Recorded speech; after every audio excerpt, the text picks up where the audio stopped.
You'd never know it, but there's a side of quarrying nobody ever sees.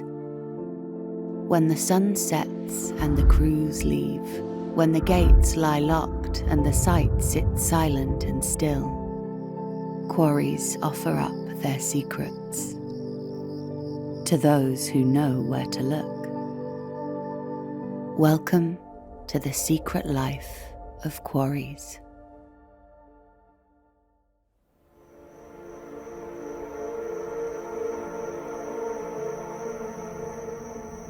We all know how quarrying starts.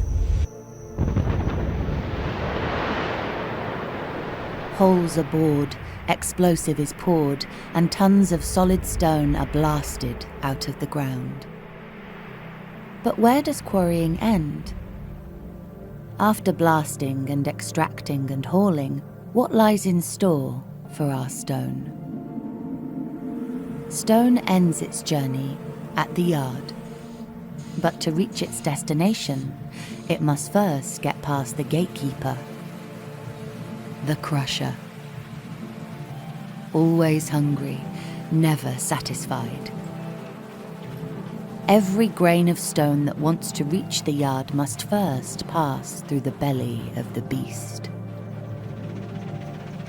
Large rocks become smaller rocks, and smaller rocks go on an adventure.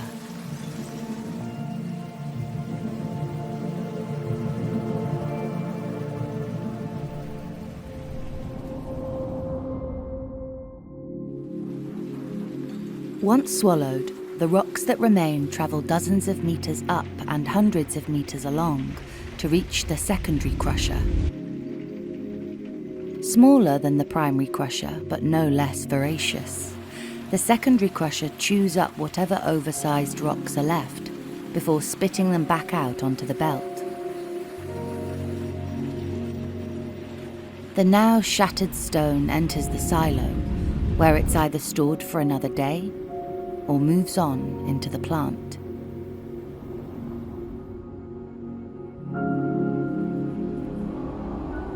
The plant. A dozen factories all rolled into one, with belts, sieves and engines separating rock into 100 different types. Here stone is sorted by size, and for the first time truly becomes something more than mere rock. Once sorted, the smallest grains, under 2 millimeters in size, become bricks and breeze blocks, their density giving them strength. As rocks grow larger, their uses change. Grades of 2 to 5 millimeters in size are destined to form the surface of roads and bridges. Grades of 5 to 8 millimeters make up the core layers of asphalt, anchoring and supporting roads and highways. By the time we reach grades of 32 to 63 millimeters, we're building railway tracks. There's even a place for stone that hasn't been sorted or crushed at all. Huge, uncrushed boulders are taken as they are and used to line riverbanks against erosion. It's been a long road, but our stone has finally reached the yard, and while the rock can rest, our work is far from over. There's a yard to set up. On paper, yard setup is simple. Start by piling up the product. Allow customers' trucks to arrive at will. Weigh them empty. Fill them up. Weigh them full. Then send them on their way. Sadly, it's never that simple. The first step, as always, is to know which machine to trust. Excavator or wheel loader. The excavator more than earns its keep elsewhere in the quarry, but the wheel loader's speed and mobility make it undisputed king of the yard. Arming our wheel loader with a straight-edge, general-purpose bucket gives us the perfect combination of low weight and high volume, and makes operators far less likely to dig into the ground and contaminate loads. Our wheel loader also needs to have the right height and reach to load even the biggest truck right to the brim. Then there's the question of numbers. How many wheel loaders does a yard need? Too many, and we waste money and manpower. Too few, and queues form, wait times rise, and profits and customer patience begin to erode. The next step is organisation. What needs to go where? Generally, whatever sells most should be nearest to hand, while less popular products are stored further away. But popularity isn't the only factor. Small grain materials are easily scattered by both wind and workforce, and can be contaminated with larger grain products, so should be stored further away from the main working areas. Empty buckets, washed well with water, then stored face down, help keep materials separate. Yards can also be arranged around particular projects. One area might be reserved for materials making the new highway, another set aside for the new hospital, and so on. Such a setup requires a lot of room, but effectively gives customers their own micro-yard. As a rule, material in stock should only be moved once, from pile to truck. Piles should be kept as close to the plant as possible, with little or no road gradient. The ideal yard is ice rink flat and car park small. In fact, the difference even a few tens of meters or degrees of gradient can make to a yard's performance can be staggering. Take a 75-meter road with no slope.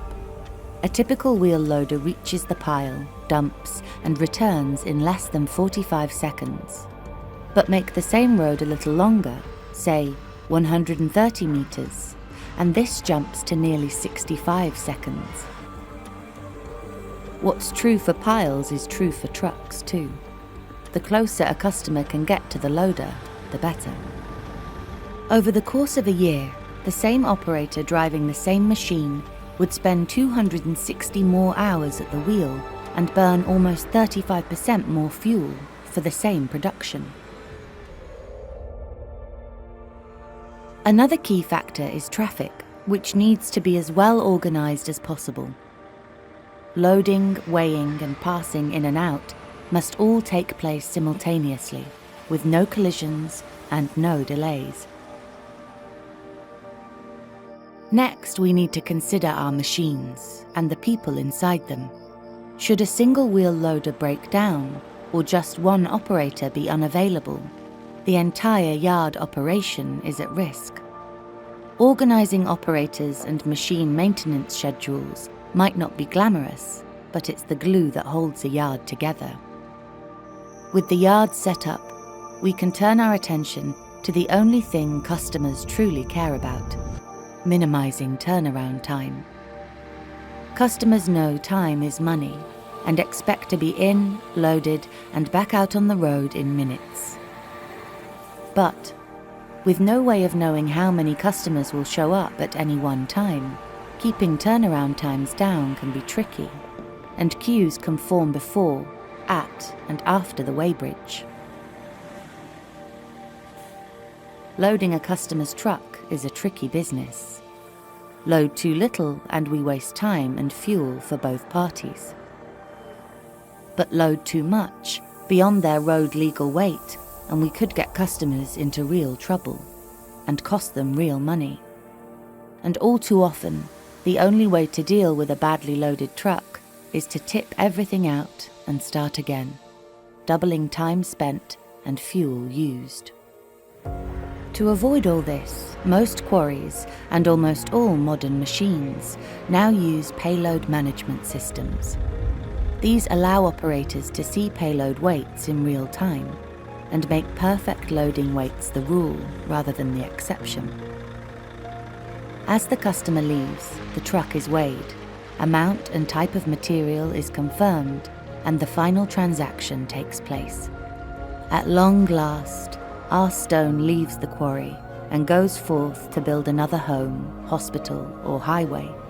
And if we've kept turnaround time to a minimum and cost per ton low, we know we'll see the same customer again soon. Because the secret of the yard, and of quarrying as a whole, is to do whatever it takes to keep customers coming back tomorrow.